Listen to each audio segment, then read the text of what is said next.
Welcome to the Divorce Survival Guide podcast, where we have open and honest conversations about co-parenting, separation, divorce, and the hardest question of all, should you stay or should you go? I'm Kate Anthony, your divorce survival guide, and I'm here to help you navigate some of the roughest waters you've ever swum in and answer some of your toughest questions. I've been to hell and back, and now it's my mission in life to help you get to the other side of this process with your sanity and your heart intact.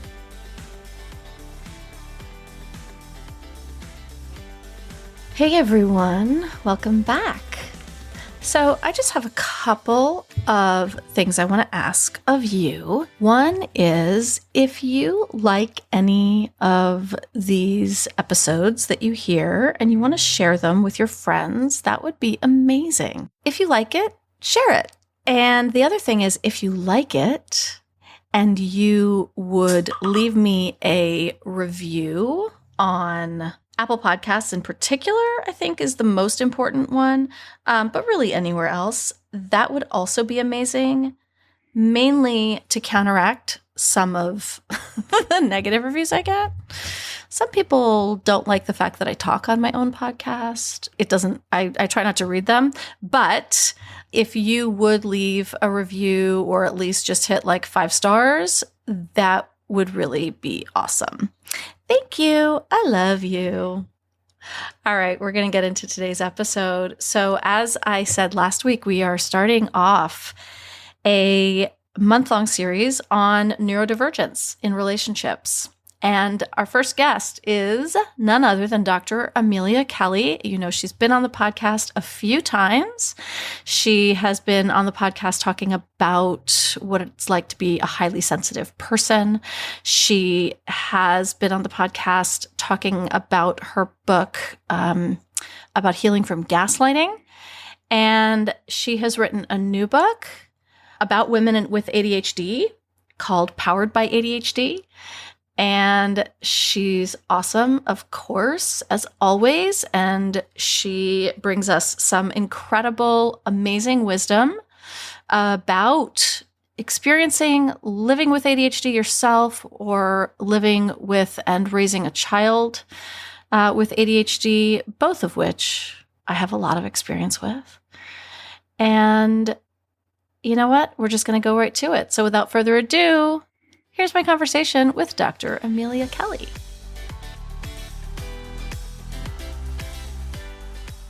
Dr. Amelia Kelley, thank you so much for coming back on the show and talking about women and ADHD and your new book. Yes, I am super excited to be here. Congratulations on yet another book. How many books does that make this year? I think 2 this year. Just 2 this year. And then how many last year? 1. Yeah. You just keep writing books. It's amazing. And they're all really, really, really good. Oh, thank you. You know, I want to start by saying that even though this book is called Powered by ADHD, Strategies and Exercises for Women to Harness Their Untapped Gifts, I also went through this book and kept sending paragraphs and sections to my son. Perfect. Yeah. And I read him a section and he was like, oh yeah, that's me. And I was like, you might want to read this book. So I think, there's so much in it that is relevant and important for women, but also there's just so much in it that's relevant and important to anyone who has ADHD. Let's talk about the research and why we're so kind of far behind. Why is there this explosion of women realizing that they maybe have this thing too? Well, I like that you started with the word research because the lack of it really is why there's been so much underdiagnosing. I think it was not until, I want to say 2002, that the first full-blown study on women with ADHD was even conducted. Wow. Right. And how long had they been studying it in the context of men and boys? Easily for 2 to 3 decades before. Never occurred. Right, of course. And this is partly because the symptoms manifest a little bit differently, right? Especially in Right. girls and boys. I think it's a mix of that they can manifest differently. So some of the manifestations in boys are more externalized and a little bit more obvious. Things like impulsivity and agitation and kind of those more like outward, I don't want to say aggressive, but The um, ener- hyperactive, the physical hyperactive. manifestations of hyperactivity, right? Yeah. Yes. I was going to say it almost looks more energized. Uh-huh. Where Yes. Right. Whereas with girls, it can tend to be a bit more of like a flight and an irritability and a impulsivity internally, Mm. which can feel a lot like high functioning anxiety as well, Mm-hmm. Mm-hmm. or over functioning anxiety. And so if you have, let's say you have little boys and little girls in class and you have the squeaky wheel that is disrupting class, we'll say a boy with ADHD who is not getting the right support they need, the teacher who is under resourced or maybe under, I don't want to say undereducated, but underinformed, we'll say, Mm-hmm. Mm-hmm. is going to have to attend to that Yeah. child. Whereas the internalized experience for a girl, the danger of not noticing it is that it can cause things like perfectionism, overfunctioning, shame, all of these things that are going to carry on and follow her into her adulthood and lead to other types of mental health illnesses that can come from not having treated their beautiful neurodiverse brain. This topic is so multi-layered for me Mm, because that was me as a child, mhm, right? Total, of course, nobody knew. I just wasn't performing as, it was like mhm, she's so smart, but she's not performing to her, potential, never living mhm, up to my potential. Failing classes, not understanding. I think I spent so much time in class going, I just like feeling lost, like I had no idea what was happening almost all of the mhm, time. And now, as a mother with a child who was a boy, is a boy, still a boy, who had very severe ADHD with this very severe manifestation of hyperactivity, mhm, to the degree that he was, I mean, the number of phone calls, I have so much trauma from the number of phone calls that we would get from teachers from the school. He was diving into pillows. They literally, teachers couldn't teach the class because right. of his hyperactivity, right? And sort of balancing how do we support him while also being able to support the rest of the classroom. Like it was a whole thing for a Yeah. number of years. So I have so much like experience and trauma. One of the things that you talk about in this book so beautifully is sort of the trauma of having ADHD, whether it's diagnosed or not. And that was actually, before we recorded, I said there was a paragraph that I read to my son, and he really related to it. And it was the paragraph that you write about how the trauma of feeling like you're always singled out, like they're always the problem, right? So he has like Mhm, severe educational trauma. And so that has impeded his learning or his ability to try new things in his right. older, 19-year-old young adult life. But before we get into all of that stuff, I want to talk. You talked about in the book something about like there's an industrial evolution, right? Mhm. That has impacted how we function. So, like in the olden days, so it's like, okay, the question I think I want to ask is like, is ADHD new? Like, is this like a new thing? Or like you talk in the book about how actually no, but we just have always lived in a world that could support it. So, and I think it was the book a Hunter and a Farmer's World, which is an excellent book Mm. that I would highly recommend, groundbreaking, that other authors and researchers have explored this as well, that the structure that we live in today, I mean, even thinking about what you and I are doing right now, we are sedentary, we are focusing, we are metaphorically trying to connect and talk and be kind of internalized to create these things, right? And it happens in the way that technology and the way that we expect kiddos to sit in classrooms and internalize and digest and then perform. So very little of this is natural. So very little of this has us out in the dirt, moving around, being in nature, really being where we're designed to be. And our brains respond differently. Our brains will respond differently in these kind of environments as opposed to being out in nature, doing physical manual jobs. So if you think about before the technology boom, and I mean the more recent one, most jobs were physical. And the people who were doing them and excelling at them very likely could have been people with ADHD, factory workers, farmers, things where you are, even though I did say hunter in a farmer's world, but there's a reason for that. It's this notion that the ADHD brain has most likely always been with us. It's a form of neurodiversity. It's a different type of dopamine processing brain. There is a reason for it because there are gifts that come with ADHD that help our human race. But I do believe that our environment is making it more noticeable. It's also making it seem more disordered, if that makes sense. Interesting. Yes. You're right. Because we're trying to get this brain that, this is such a good example. I have this wonderful client that I adore working with. And is it me? Yes. Although she has a daughter, not a son. So we just ruined the story. But her daughter is, I want to say 3, and she's starting to notice signs that her daughter is probably neurodiverse and might have ADHD like she does. And it was so beautiful having this session where my client is talking about all these things she's going to do to try to help strength-based wise, and how she remembers that Montessori for her, my client, worked better, that kind of hands-on learning. So she's already looking into that kind of school for her daughter. Like, it's so great when you can see that there are different ways to tap into these types of brains and really excel, but also understand there's going to be executive functioning issues for the ADHD brain that are more difficult in some of our highly structured, constricted environments. And I love that. So I mean, just to sort of reiterate and to drive home, like this has always existed.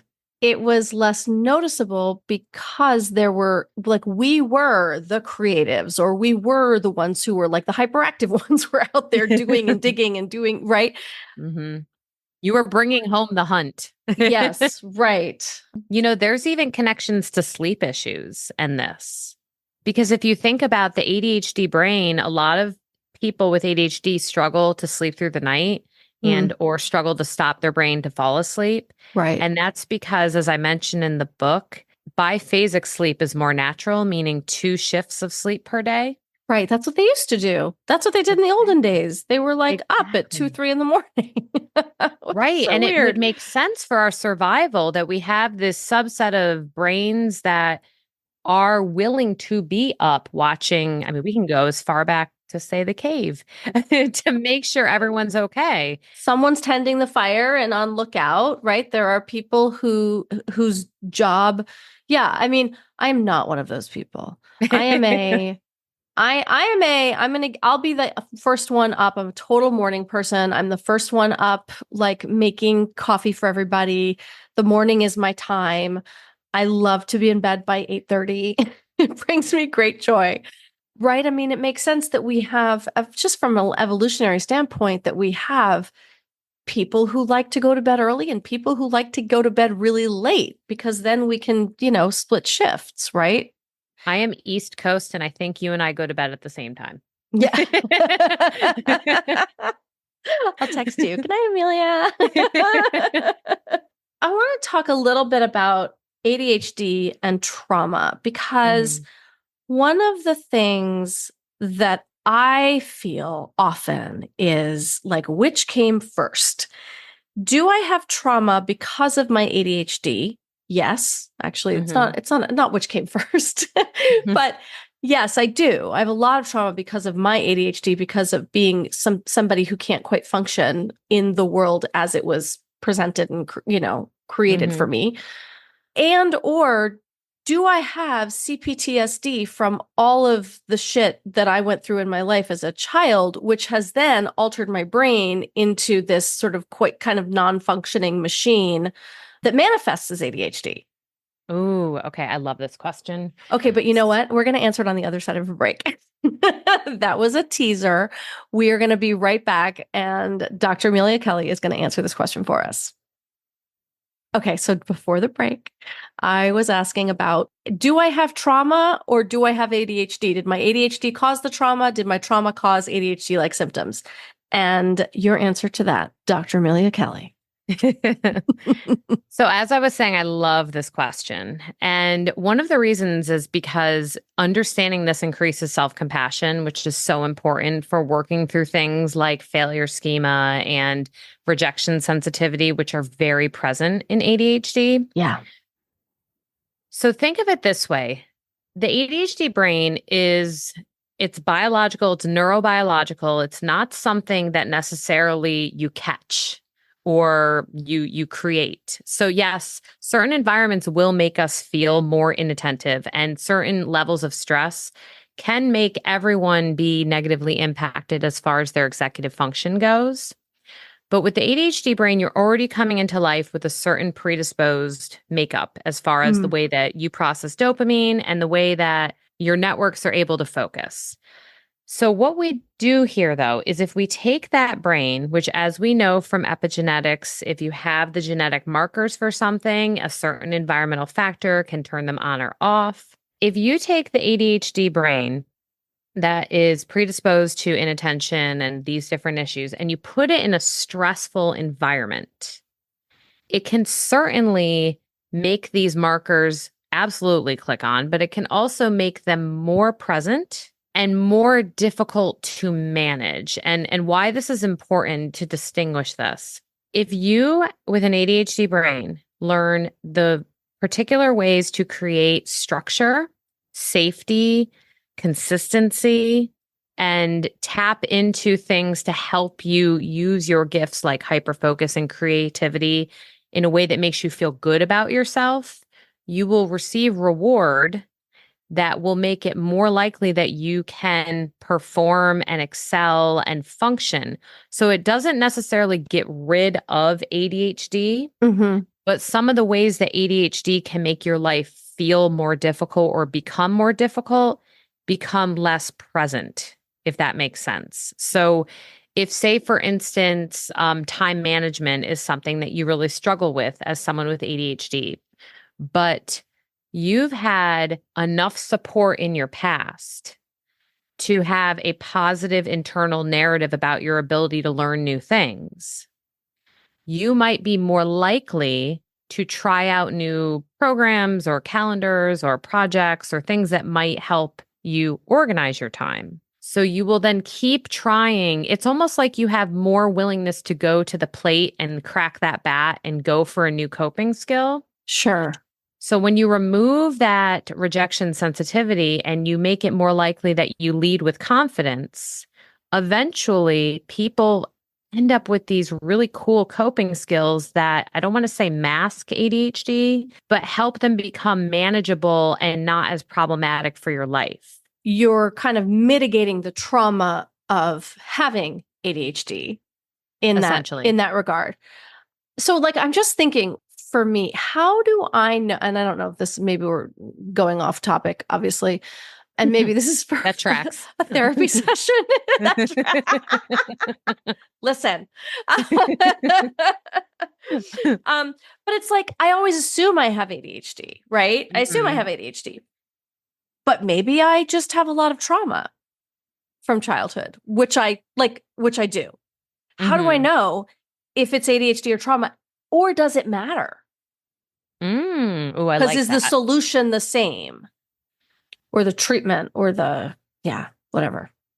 Well, this is one of the things that I love about not overdiagnosing is that most ways that we manage help almost all different types of diagnoses. I mean, if you even look at medications, some of them work on the same neural pathways. If you're taking a depression med versus a an anxiety med. I love that Wellbutrin is for depression, but it was originally created for smoking cessation, but it also helps with focus. And they're all connected to the way Yeah. we process dopamine and serotonin. So Uh-huh. Uh-huh. I don't think it's necessarily key that we piece this apart unless you feel, in my opinion, if you feel like there's kind of like a piece missing, Yeah. something within you that you're just not understanding, and you Mm, think it would bring you a settling point or that self-awareness that leads to self-love, I think sometimes it can be helpful to dig a little bit deeper. And that's a really individual choice. right. Yeah, got it. Mm-hmm. But at the end of the day, the Mm-hmm. solutions are going to be the same, right? You're building positive reinforcement Mm-hmm. reward systems that foster self-esteem. I believe so when we're looking at kind of a strength-based approach to treating ADHD and really any mental health issues. But what we didn't say though was the trauma piece of just pure ADHD trauma.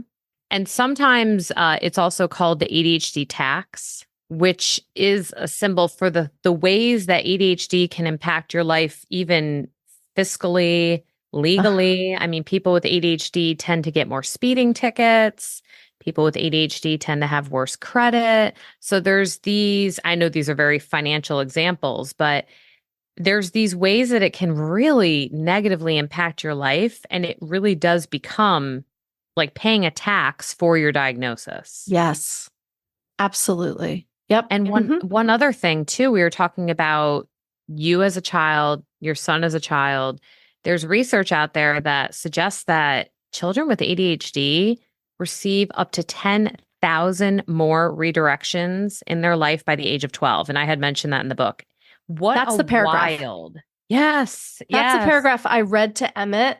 I was like, I want you to read this. And he was like, yep, that's it. And about what that does to the Mhm. psyche, the confidence, the right. I mean, the constant redirection. If he wants to eat breakfast standing on his head, if he wants to watch TV upside down, what am I gonna like? Whatever, right? There were Mhm. things, my mother would be like, he needs to sit down. I'm like, you know what? He doesn't. Like, Mhm. he How literally lucky doesn't. for him that you were championing for him like that. I was like, that's the least of our issues right now. His handwriting is really not on our top list of priorities right now. So I'm not gonna like make him feel worse and worse and worse about himself, which is, by the way, one of the reasons that we ended up pulling him out of school when we did, because Mhm. he finished up online because his educational therapist was like, we actually can't keep doing this to him. Like, Mm. he's not going to make it through the end of his senior year with his psyche intact. I love that so much because I think I had mentioned this. We were chatting about ADHD once before, probably. And the idea of changing behaviors or behavior modification as props Mm-hmm. versus actual modification. It was Russell Barkley who had mentioned this in one of his amazing talks that Mm. did we chat about I'm this? not sure. Keep going, Well, because well, I have ADHD. I forget things. yeah, let me unpack it. This is literally Yes. my favorite thing I ever heard that has anything to do with parenting and Mm. ADHD. And also, Mm-hmm. I mean, really coupling too, because if you are in a relationship and one partner has ADHD, it can really impact the relationship. I want to get to that. Yes, that's on my list of questions for you. Yeah. Awesome. It's a big one. Mm-hmm. So Barclay had went on to say that if we continue to expect people with ADHD to use behavior modification like sticker charts and calendars and reminders and all of these things in order to get better and change the behavior and then no longer need these things, that is similar to expecting someone who is paralyzed from the waist down to use a ramp for their wheelchair just enough times that you no longer need the ramp. Because the next time, at some point, the wheelchair is going to be able to jump the stair. Right, Right. Or exactly. they're going to be able to miraculously walk. Right. These are not meant Yes. to be modifiers. These are meant to be props and Mm. things that allow you to be at your best version of yourself with your ADHD. So you're not going to get rid of these things. They're going to be there really as long as they're working. That's right. That's right. And finding the ones that work for you, I think is like, and this is for me, that's part of the tax. It's like I have to go through the amount of money that I've spent on planners. You and I have had conversations about planners. You were so excited You know about what? that I one. was so excited about that one plan for like a whole week. I thought it was going to change my life. I mean, it was pretty. It was so pretty. That's the tax. It's the money we spend, it's the time we spend, it's the energy we spend. This thing. Oh, and then by the way, let's talk about the fucking Facebook ads that just oh my Target you. God, targeting and targeting women. And also Yeah. targeting women in ways that talk about things that actually aren't ADHD. Like it's everywhere. And it's so damaging. But yes, it is. It's finding the thing that works for you long term, right? Because the other thing about us is that we love our, to change, it's like we get bored. We create a Novelty. system and then we get bored of it. What's the woman's name who I love so much that you also, who has the How to ADHD? Jessica McCabe. Yes. So she had a video about bullet journals and why they work so well for people with ADHD is because you can change it all the time. You can you get bored and you can make it different. That didn't work for me, but I digress. I like that idea that this is something that you have to find the structure that works for you. And then that is a prop that you're going to be using for as long as you need, as long as your brain decides it's still a good idea. Right. As long as it's working. And it's okay. That's one thing I really hope people can take is that if you're using a coping skill and it's working, fabulous. If it stops working and you need to change to something else, that's not a failure. That's you recognizing something's not working and then you making a compassionate choice to try something different. And it's okay. And it's okay. Right. One of the things I love about your book is that you talk about the gifts, right? Because we spend so much time thinking about and feeling like this is such a deficit. It's in the name. I know. We need to change that. I think it should be attention deviation as opposed to deficit or disorder. Yep. Yes. I mean, right. But it feels like a deficit. It's labeled a deficit, right? And so you talk a lot in the book, which I really, really like, about like essentially what makes these our superpowers. Can you talk about some of those, especially for women? Oh, absolutely. So one of the things, and the interesting thing is with each superpower, you can almost find how if it's not managed the right way, it can be something that could hinder life. And I think that's why it's so important to notice these as powers and how can I make my power develop and come out as well as possible. So one of the most common ones is hyperfocus. I'm so good at that. But it's so important to know how to manage the superpower of hyperfocus because what can happen is if you get into flow state, which is easier for the ADHD brain. So enjoy, everyone. ADHDers are Olympic to tap into the Olympics, but are Olympic hyperfocusers. But if you're hyperfocusing on something and you have an appointment to get to, or you have another part of your project, or you have something to do for your kid's birthday or whatever, one of the millions of things on our brains, it can then make it look like, oh, well, I don't have myself together. I'm irresponsible. I can't manage my time. So there's this need to practice boundaries to allow yourself to really live and excel in your hyperfocus state. And one of the things you recommend in the book for that, to help with that, is a Pomodoro timer, which was, first of all, I used to use it all the time and I loved it and it worked so well. And then because I have ADHD, I actually forgot it existed until I was reading a book and I was like, oh yeah, I think I wrote my book using a Pomodoro timer. What am I doing? But I also love the idea that I never thought of hyperfocus as being in flow state.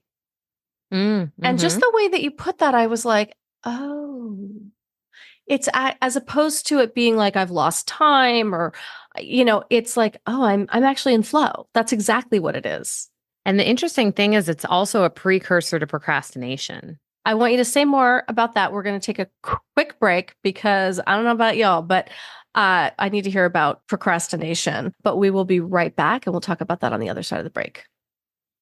Okay, so procrastination, flow state, hyperfocus, and procrastination. Say more. So if we think about procrastination, and we're not talking about if you are just overloaded and busy and you don't have time for something, that's actually not what procrastination looks like. Mm-hmm. That looks like you have too much on your plate. Procrastination is purposely or maybe even subconsciously putting something off to the last minute until it's a crisis. But that is when the hyperfocus state comes out the most effectively, because I love that. I wish people could see you giggling about that. Well, I'll tell you why. I think you know why. I'll tell you why, but keep going. Well, because if we think about the ADHD brain, even what the medications do, the medications are designed to create enough stimulation so that the different areas of the brain can work in as Dr. Huberman puts it, as a symphony where everyone's taking their turn and playing well together. Mm-hmm. Whereas the non-stimulated ADHD brain, everything is firing.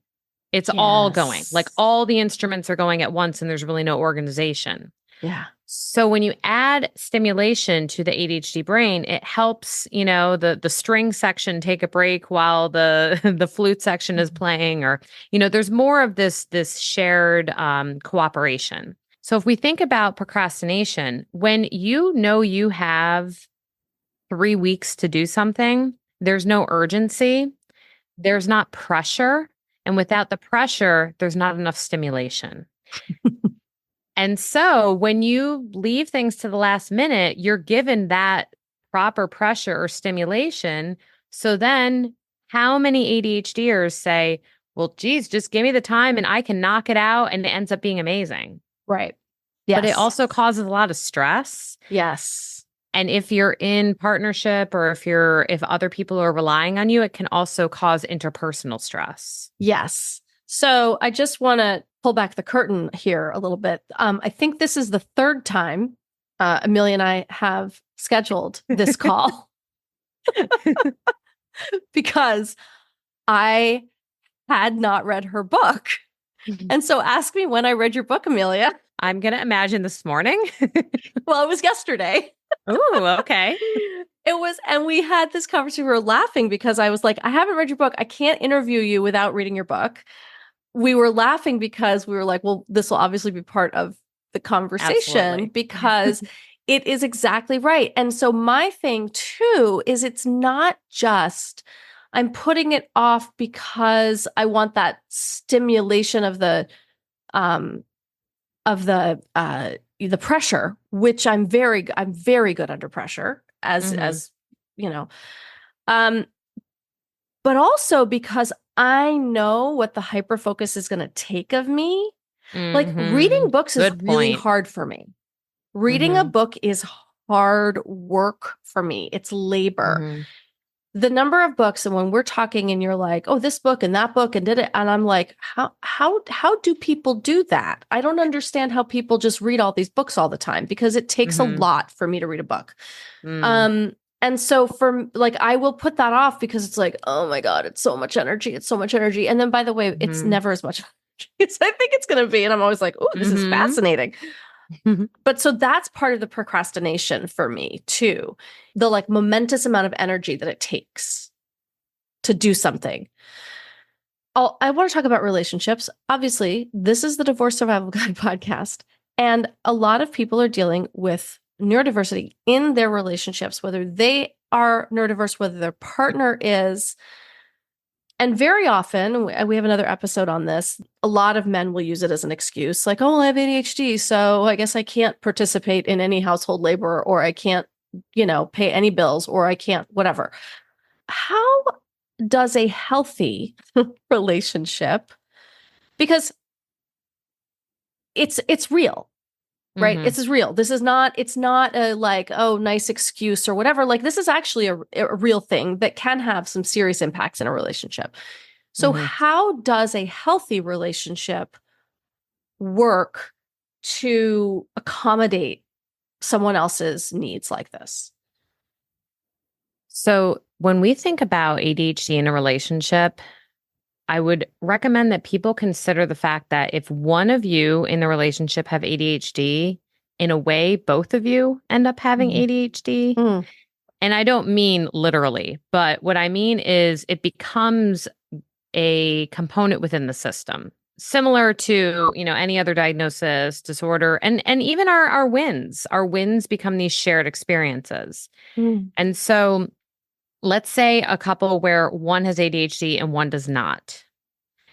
There are, just like most couples, there are going to be ebbs and flows between who has more responsibility, who takes over what different tasks, and so forth. But when it comes to ADHD, there can, I would say, to pull from what we were saying earlier, almost become this pervasive relationship trauma that can exist, because there can be things that look like a lack of caring that are actually connected to ADHD. And that's why, for those of you who don't have ADHD, if you are in partnership with someone who does have it, I think it's almost even equally, if not more crucial, to educate yourself on what ADHD looks like and what it sounds like and what it feels like, because otherwise it's very easy to internalize what your partner is doing.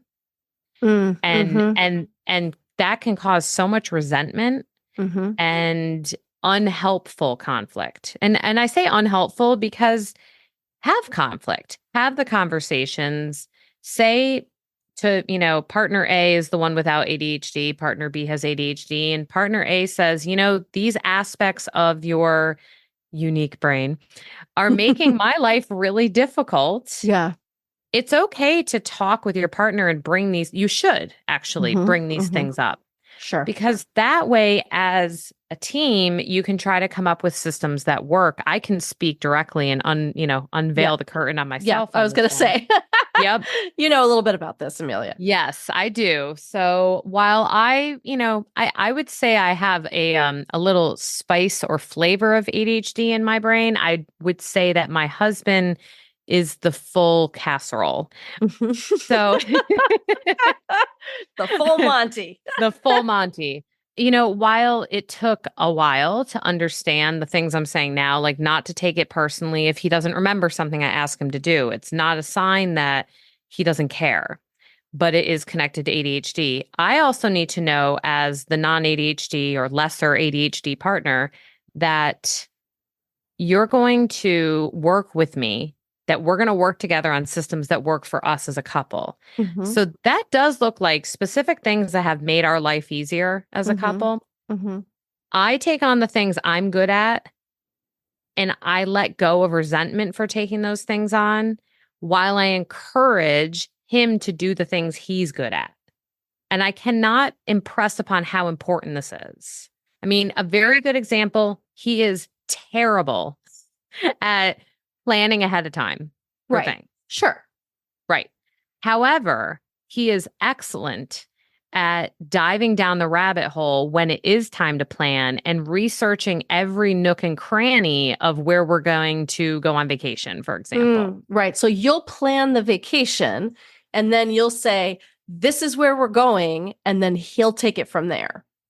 Yes. And then to elaborate, well, although I'll check back, but to elaborate on that, though, the way I ask, so I've had to learn as the non-ADHD partner that if I ask you to do A, B, C, D, oh no, and you do C and D, that's partially on me. Because I have asked you to do too many things at once. Exactly. That's too many. That's too many steps. Right. Too many steps. So being very specific with your partner is helpful.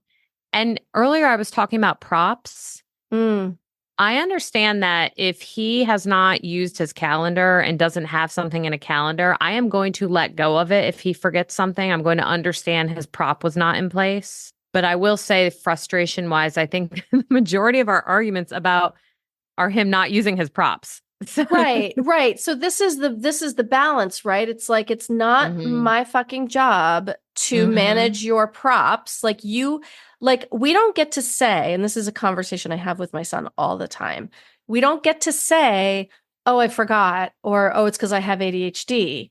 No, you have ADHD and you're prone to forget things. So what systems what props are you going to commit to using that you'll forget right, about? And we all do, and that's okay. right, But like, it's not okay to shift the burden of all of it onto the other person just because it's harder for you, right? absolutely. Especially when you're in a relationship and you're a grown up. Like, my son is 19, he's still learning. It's really hard for him. It's Mhm. really hard for me. But it's also like once you're an adult and you're in an adult relationship, like you don't get to shirk that. Just be Right. like, "Oh well, sorry. Oh well, yeah, no, I can't. I have ADHD. I can't do that. I have Mhm. ADHD. I can't remember to change a diaper. I can't do dishes. I can't." Like, well, then you don't kind of get to be in partnership. Yeah, I think one of the most important things that is helpful is that if there's this two-way street, I have to remember that the way that I address those issues will impact him more closely or sensitively because of that Mhm. rejection sensitivity. So, Yeah.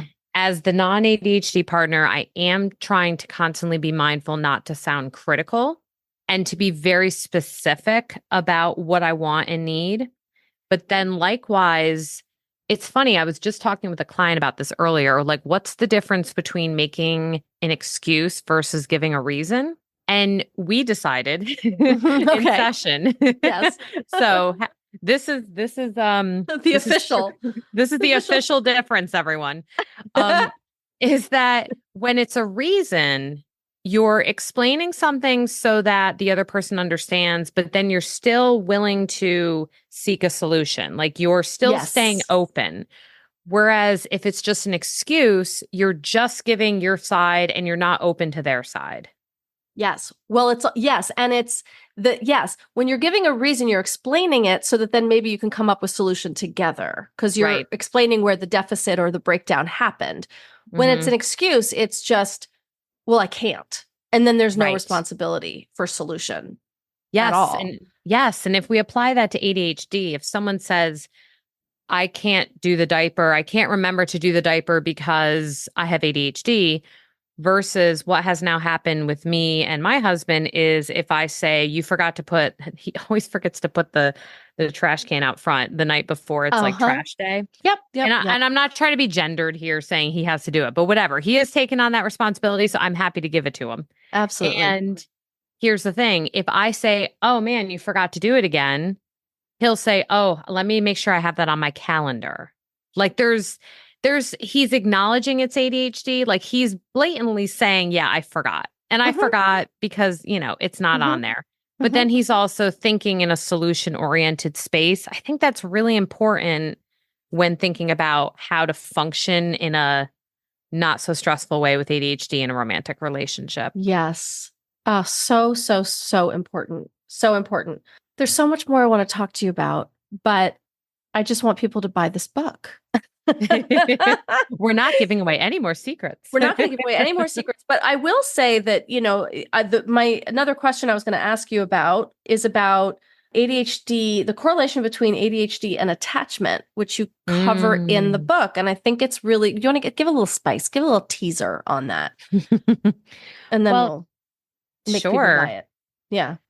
So if you look at, and I mean, this really is connected again to what we were talking about with the traumas that can come from living with ADHD, is that the ADHD brain, the need for connection, and even actually interestingly, people with ADHD have enhanced mirror neurons very similar to HSPs. They Oh. do a lot of what is it, emotional mirroring, Mm-hmm. which is Interesting.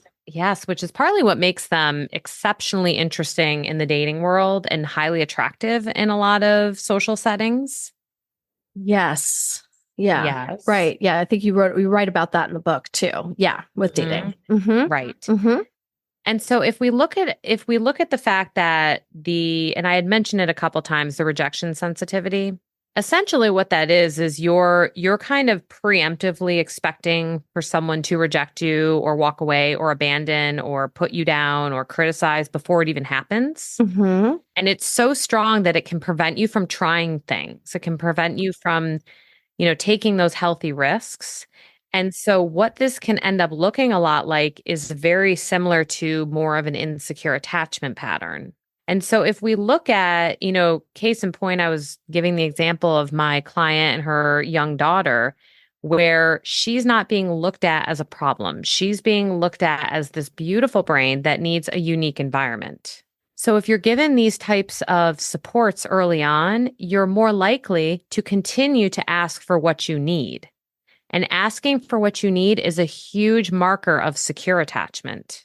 Mm-hmm. Yes. And so if we look at rejection sensitivity, shame patterns, all of these things that are much more insecure in nature, unfortunately, it can lead people into much more unhealthy relationships.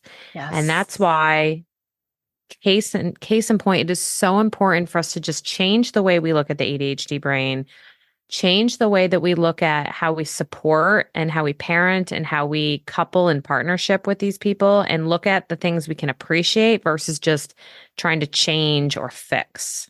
Yeah. Yes. This rejection sensitivity thing is so that was the paragraph I told you, the rejection sensitivity paragraph that you have on page 28 of the book that everyone's going to go buy now. Was the thing that one study showed that in school alone, a child with ADHD could receive 20,000 corrective or negative comments by the time they're 10.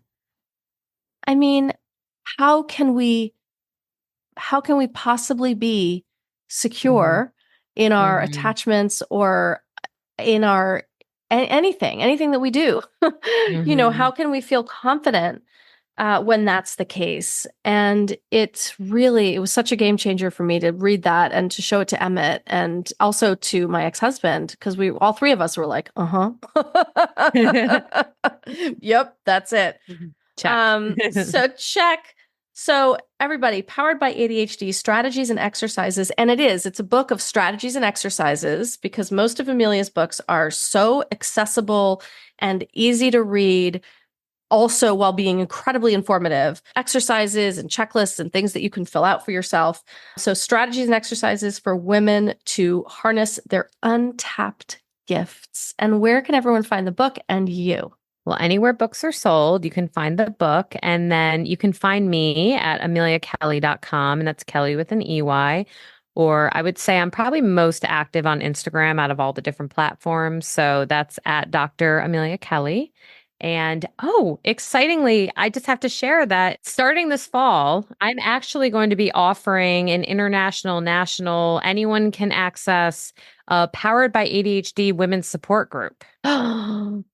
Really? Yes, we're going to meet every other Thursday, 5:30 Eastern Standard. It will be recorded for anyone who misses. We're going to, have experts on every once in a while, and it's just going to be a really fun place to lament, process, support. And, we'll be using the book to guide some of the conversations in psychoeducation, but really just somewhere for anyone who's reached out and asked for help, and I haven't been able to help everyone. So it'll be just a one-stop shop for everyone. So I'm really excited about that. And they can find out about it on my website. It's on your website. Okay, perfect. And all of that will be in the show notes. That sounds amazing. I might join it. I would love. Amelia, thank you so much. I'm, as always, just so incredibly grateful for your insights and your wisdom. And thank your you. generosity to share with all of it with my audience. Thank you so much for having me. Thanks for tuning in to another episode of the Divorce Survival Guide podcast. If you like what you hear, head on over to Apple Podcasts or wherever you listen in and leave me a review. And don't forget to follow me on Instagram at the Divorce Survival Guide. I'll see you next time, and until then, remember, you, my love, deserve to be happy.